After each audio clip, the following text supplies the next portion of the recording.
Hey my friends, welcome back. We are getting really close to the end of the year, and so today I'm sharing 26 things I'm not buying in 2026. I do this exercise every year where I sit down and write a list of my no buy or low buy goals for the year to come, and I find that having this list really helps me to keep myself accountable during the year and to be more intentional with my spending and my purchases. I will always leave some room for flexibility and making exceptions, so it's more like a guideline that I use for the year to come because you never know what life is going to throw at you next year. So there's that, but usually I'm pretty good at sticking to my list overall. And because I've been living a minimalist life for so long already, there are many things that I basically never buy and also haven't bought for like 10 years or more. And that list doesn't really change. But every year there are also some things that come up for me that are specific to that year, either because they just happen to be really trendy right now, or maybe I just already have enough of them, or I notice that I am feeling tempted to buy them, but I want to refrain from doing so for one reason or another. So here are 26 things that I'm specifically not going to be buying in 2026. And of course, this list is personal to me and my lifestyle, so don't feel bad if you do enjoy buying some of these things. That is absolutely fine. We're all different. But hopefully you can get some inspiration here as well for yourself to save some money, have less clutter, and be more intentional with your shopping too in 2026. And as always, feel free to grab yourself a cozy drink and join me if you want. Number one is nostalgia-based items, because I have purchased quite a few nostalgia-based items over the recent years. My office, which is where we are right now, has all the things that I love and that are nostalgic for me, like Studio Ghibli and Final Fantasy and Pokemon. I recently also got a Stardew Valley blanket, which is a game that I have been playing a lot this year that has brought me a lot of comfort. And I have been reflecting about why it is that I've collected a bit more of these nostalgia-based items recently, and I think that it's because they bring me comfort when life gets a little bit challenging. Like this year has been a good year overall, but it's been a little bit challenging for me as well at times, and these items that represent the things I love just bring me a lot of joy and a lot of comfort. And while I think that that is perfectly fine and I really love to have them around me in my office, I have decided to draw a line here and say, okay, this is it, no more. Because I have to be honest with myself, and it is so easy for me to keep buying all these cute merch items and nostalgia-based items from the things I love if I don't like set a line somewhere. And before you know it, you have so much that the things are kind of getting drowned out and you can't really enjoy them as much anymore because there's just too many of these kinds of items around. So this is going to be a no buy for myself in 2026. Number two is energy drinks. So I don't know about you, but I have been seeing more and more energy drinks lately. Especially these viral limited edition flavors like the Alani Nu Witch's Brew that had people go super crazy over them, sometimes driving hours to find them and then buying like hundreds of cans. We all know that energy drinks are not the healthiest, but there are more and more that are specifically marketed for women that kind of look healthy, like maybe they also have some vitamins and minerals in them. They often have really strong marketing with beautiful packaging and this like wellness vibe to them. And sometimes the amount of caffeine is so high that it can actually be dangerous for people's health if they drink too much of them. But in the end, a caffeine drink is still a caffeine drink. They sometimes also have large amounts of sugar in them. So for me personally, I'm already quite sensitive to caffeine. I have to really be mindful there. So I just choose to stay away from this whole category of drinks. And when it comes to the Alani Nu, these limited edition drops with the new flavors are just really smart marketing because they create tons of FOMO and scarcity and hype.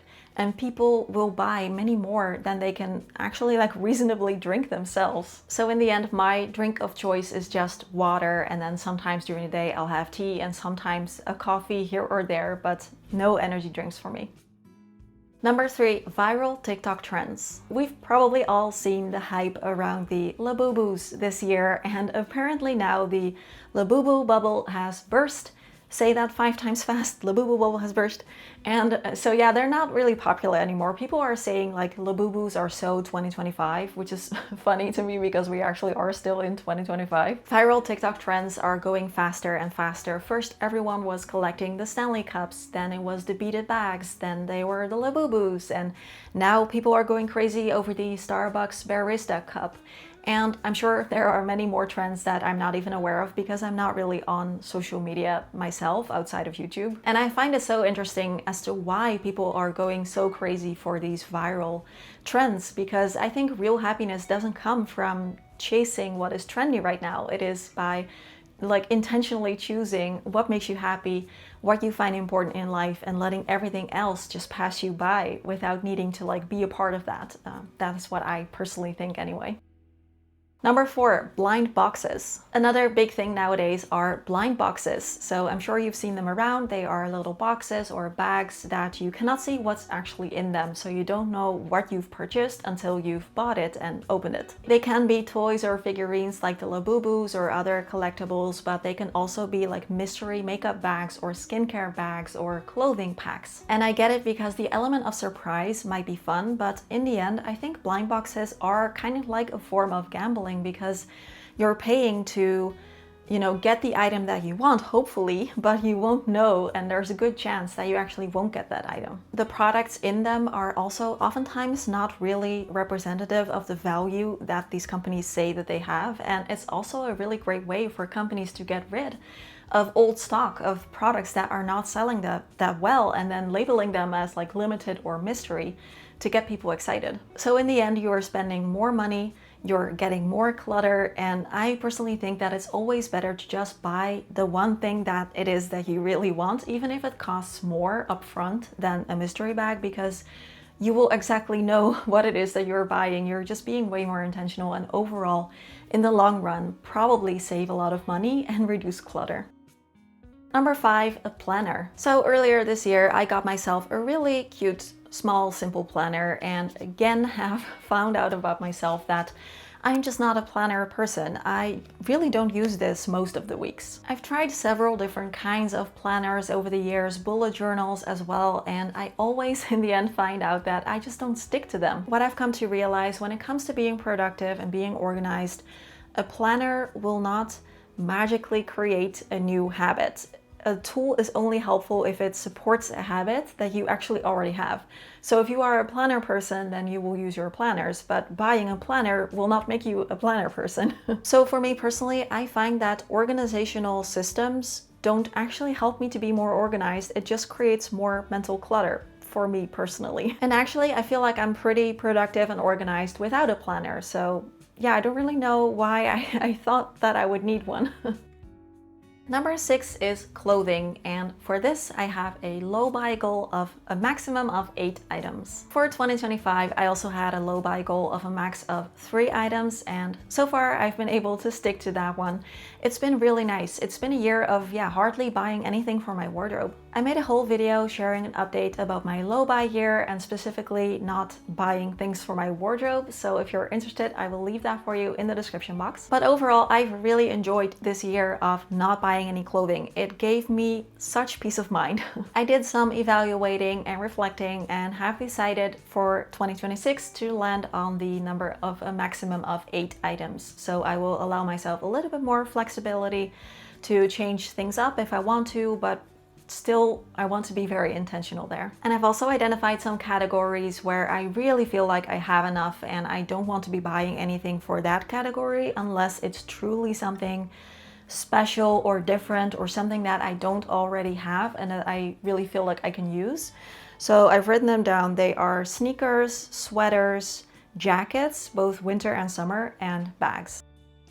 Number 7, advent calendars. Every year around this time of the year, I find myself checking out the advent calendars in the stores, and every year I find myself looking at them and then putting them back again. Because in the end, when you think about what it is that you are actually getting and what you're paying for it, it just doesn't match up in my experience. They're often expensive for what you are getting for it, and also you will often end up with like half of the things in there that you would never have bought if they weren't in the advent calendar. So now we're spending money on things that you really didn't want or need, and you have them now and you need to like find a place for them or give them away or something. It's just such a hassle and it's such a waste. So yeah, always tempted every year, but I don't want to be buying them unless it's actually something that I feel like every product in there I like and it's a good value for terms of pricing.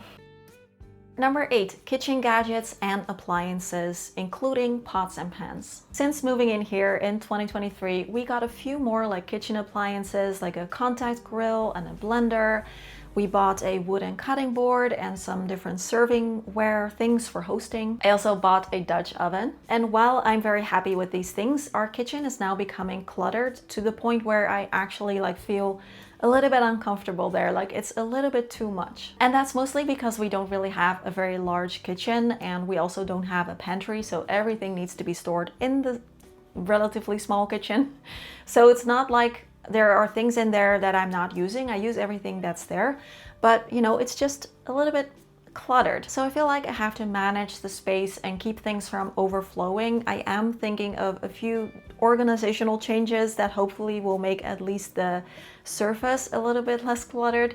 But I also have to set a no-buy for myself this year in this category. Just no more things that have to be stored in the kitchen, basically. Number 9, cookbooks. After swearing off cookbooks during my first few years of minimalism, just using online recipes, in the recent years, I've really fallen back into the cookbook love that I've always had. I really like cooking from a physical cookbook, but I also just love leafing through them and seeing all the recipes and getting inspired. It's just different and more fun for me than cooking from an online recipe, although I still do that as well. But I have 6 cookbooks now, and one of these, this one I bought about 2 months ago. It's a plant-based Indian kitchen cookbook with really beautiful recipes in there. And I'm ashamed to say that I haven't used this even once since I got it. And the other ones I have also still have many recipes that I haven't tried yet and that I do want to try. So for myself next year, I set a no-buy in the cookbook category, and I really want to keep making use of the ones that I already have. Number 11, travel. I really enjoy travel, but I haven't traveled a lot since 2023, and I also don't really have any travel plans for the foreseeable future. But we have been really getting into going to concerts again this year. So we decided for 2026 to allocate the budget that we had for travel to going to concerts instead. And I'm super excited about it. We already had 2 concerts in the last couple of months that were super, super fun. And we have 3 more planned for next year already. I'm just really, really liking seeing live music, supporting the artist that way, and just being in the room with all the other fans. It's super special to me, and I'm really enjoying it. And as for the rest, I've really been enjoying my staycations as well. So when it comes to travel, sometimes I have the travel bug and sometimes I don't. And this just feels like a year where I'm fine not traveling, going to concerts instead and doing some staycations, and I'm really excited about it. Number 12 is movie adaptations from books. I have just come to accept about myself that I typically don't like movies or shows that are based on books that I have read. The only times that I do enjoy them is if I haven't read the books yet first, like for example Game of Thrones or the Lord of the Rings movies, which by the way I have read the books from now. For the Lord of the Rings movies, I've actually read them all twice, and I greatly prefer the books over the movies, but I really like the movies too. But every time I watch a movie or a show that is based on a book that I have read, I feel disappointed, and I sometimes even actively regret watching it because I feel like it ruins future rereads for me. Like with the Hunger Games movies, I actively regret watching them because I love the book so much and I'm always disappointed. So I have made the decision, I'm not doing it anymore. Number 13, themed gift baskets. You might have seen them online. Easter baskets are getting bigger and bigger, more expensive, but also Boo baskets for Halloween and Burr baskets for November and Christmas baskets and Valentine's Day baskets. I feel like these baskets do look cute, and when I see them, something does draw me in until I start to think more deeply about it. Because when you look at the items that are in there, there's oftentimes nothing in it that I can actually use. Like slippers. There's always slippers in them, but I already have slippers and I can only wear one pair of slippers at a time. So what would I do with another pair of slippers? The same thing with blankets. Like, yes, a blanket is nice and soft, but I already have enough blankets, so I wouldn't know where to put another blanket. Or candy, which is something that I'm trying, not to eat as much. There's often a scented candle in there, and as much as I love scented candles, like the look and feel and the smell of them, they give me a headache. And I totally understand wanting to express your love for someone by giving them a curated basket like that. But it almost gets to a point where it's like the more you love someone, the more you have to spend. And in the end, I just think it's so much nicer to do something nice for someone on a budget. Just to give someone one gift that is personalized to them, that you know they will love and can actually use, instead of giving them a box of stuff that will likely just end up getting in their way. Or maybe giving someone a box of food items that they can actually use up, or tea, or something homemade. Number 14, a new sofa. I'm not gonna lie, I have been feeling very tempted this year to purchase a new couch, a new sofa. For several reasons, also just to have something new to look at in the living room, I guess, and also because our current sofa is starting to show its age and some, wear and tear. It's also just not the comfiest. Like, I like that it's small because our living room is small, but because of that, it's also not really comfortable to like lounge on for movie nights or something, because it's kind of small. But I have decided that I want to hold off on purchasing a new sofa for a while, and I want to first just keep using it for a little bit longer because it's not that old. And also, I want to really take the time to think about what it is that I actually want in a sofa. Number 15 is sleepwear and activewear. I love these two categories of clothing, and I wear them all the time. And I'm seriously, I wear them all the time. The only time I'm actually wearing clothes is if I'm going out or if we have people over. Otherwise, I'm in my sleepwear, pajamas, or in my activewear if I'm going to do a workout. And as someone who doesn't like to spend their money frivolously, there we go. It did take me a while to accept that it's good to spend a little bit more money on these things to get good quality of these items, because I wear them all the time. So I have some nice comfy pajamas and few different options for activewear. I don't have a lot, but I have enough that I always have something clean to use when the rest of the stuff is in the wash. So I feel like it's enough.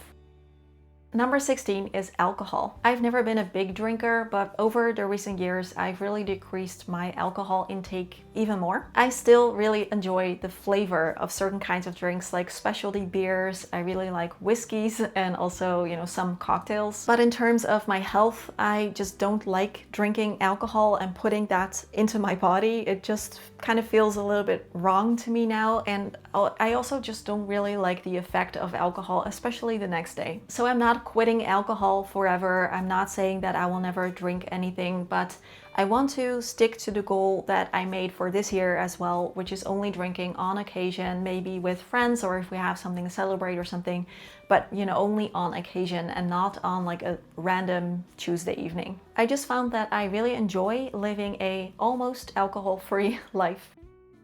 Number 17, reusable bags. I have been using my same canvas bag for 7 or 8 years, and it's still going strong, it still works. I also have several reusable bags for groceries and stuff. These are easily 10 years older or more. This year I got this really cute canvas Miffy bag from my boyfriend because he saw me ogling this in the store, just being super in love with it, and he bought me the Miffy bag. So basically what it comes down to is I have two canvas bags, I have a bunch of shopping bags. It's enough, I don't need any more. Of course, reusable bags are better than single-use plastic bags, but what you also need to realize is that these canvas bags also take up resources to make. So if we collect canvas bags, it's still not as sustainable. So I want to make do with just the ones that I have. Number 18 is any new tech items. I had this goal for 2025 and I want to keep it for 2026 as well. I did eventually replace my phone this year, which was not something that I wanted to do. I wanted to try and see if I could use my phone for another year in 2025, but it just got really super slow and it just wasn't usable anymore, so I had to replace my phone. And now that I have the new one, I want to obviously keep using that for years and years as well. Other than that, I didn't buy any tech items. I didn't buy any like new video game consoles or anything like that. And I want to keep that for next year too. I was a little bit tempted to maybe replace my noise cancelling headphones this year, maybe in the Black Friday sale if they had a good deal or something, but I decided against it because yes, it's old, and yes, it's not as good as some of the newer models that they have now, and it is starting to tear a little bit and like show its age. It does still work perfectly fine. I can easily keep using this for a couple more years, so I won't replace my noise cancelling headphones either. Number 19 is home decor. I'll keep this short because I feel like we all understand this one, but I feel like I have enough home decor. I like the things I have. I don't want any more. I don't like it when there's like stuff out everywhere. So unless I come across something that is truly beautiful and fits my style exactly, and that I feel like would actually like add something to my home, otherwise no new home decor for me. Number 20 is high-end hair products or silicone-free shampoos and hair products. I talked about this last year too, about how I wanted to try and just use regular drugstore shampoo and hair products for a while instead of the like more expensive ones that I was buying at the salon. And here I am confirming that after having used the regular drugstore price hair products that do contain silicones, I never want to go back. So I am never buying, or never say never, but I don't want to be buying any more like high-end, more expensive hair care products from now on. I have naturally very dry hair, and my hairdresser recommended for many years that I buy, you know, the hair care salon stuff that is for dry hair, that's like silicone free and supposed to really like nourish your hair. And I don't want to go into a debate here about whether or not to use silicones. Please do whatever works for you and your hair type. We're all different. So if silicone free products work for you, that's great. But for me, ever since I switched over to products that do have silicone, I have way less breakage, way less frizz, way less tangles, and my hair just overall feels so much better. Washing it is so much easier and quicker because I don't have to spend 30 minutes trying to brush out all the tangles and then having like a meltdown because of all the hair that is in my brush. And I'm saving money too because those high-end salon products were really quite pricey. When I talked about this on Patreon, a patron sent me a link to an article from Lab Muffin Science Beauty, or what is it? Lab Muffin Beauty Science. That debunks some of the myths around silicone in hair care products, so I found that very interesting. Needless to say, I really enjoy it like this, and I don't think I'm ever going to go back.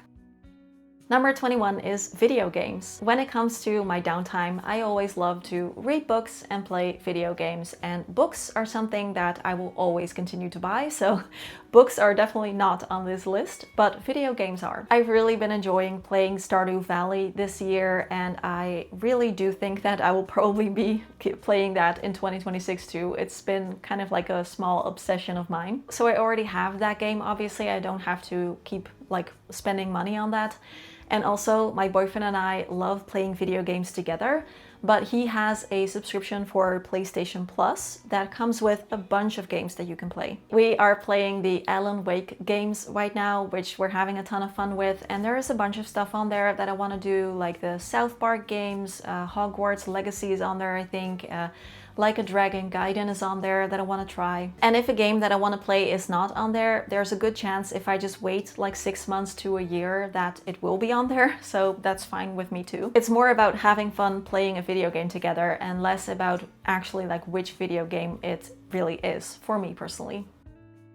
Number 22 is content that classifies my looks. There has always been a lot of emphasis on how people look, but lately I kind of sometimes feel like we are starting to lose the plot. With words like long mid-face girly, or golden ratio, or straight side profile, upturned eyes, siren eyes, like what do these things even mean and why do we care? And then there's all the aesthetics, like the clean girl, the soft girl, the Pilates girl, the old money look, the cinnamon bun girl. For me, it's just nope. Not doing it. I don't want to know. I don't want to know about my facial type or my body type. I'm just kind of personally over it. I want to wear the makeup I enjoy wearing. I want to wear the clothes I enjoy wearing and not worry about which type I am. I already edit all my own videos, which means that I'm staring at my own face for like 20 hours a week. I feel like that's enough. If these kinds of things are helpful for you, for example, to, I don't know, find a haircut that really suits your face or find clothing that really fits you nicely, like that's absolutely fine. It's of course okay to enjoy that kind of content and to find it helpful. But for me personally, I just choose to ignore all of that kind of stuff. I just want to live my life and wear what I like and not have to worry about things like this. Number 23 will probably not come as a surprise to anyone. That is anything from Shein or Temu. As a minimalist, I already wasn't buying anything from these platforms anyway. I've always had a problem with, their ethics and how bad they are for the environment. But recently, I also read an article on a Dutch news website that showed how unsafe these products from Shein and Temu can actually be. They ordered products from both Shein and Temu, and it turns out that 70% of the products they ordered did not comply to EU safety norms, and that a quarter of them was actually dangerous. Either they had toxic substances in them, or they had like small loose parts that a child could choke on, or wires that could short circuit. I personally didn't need another reason not to shop from there, but I did find this really quite shocking, and it just affirmed for me that I won't be buying anything from these websites. Number 24 is nail polish. I still really enjoy painting my nails occasionally, as you can see right here.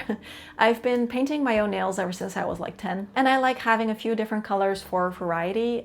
Most of the time I just have like a clear coat and no color, but every so often I like to have a color. And a while ago I switched over to like non-toxic brands when it comes to nail polishes, which always is a little bit tricky to know exactly what is in there, but it does feel good for me to at least like switch over to these kinds of polishes. I think I have enough, I said this last year as well, to last me through 2025, and they did last me through the year, and I think I have enough to easily last me through 2026 as well. And while we're at it, I'm also still working through my perfume bottle from last year, so that one is going to be a no-buy for 2026 as well.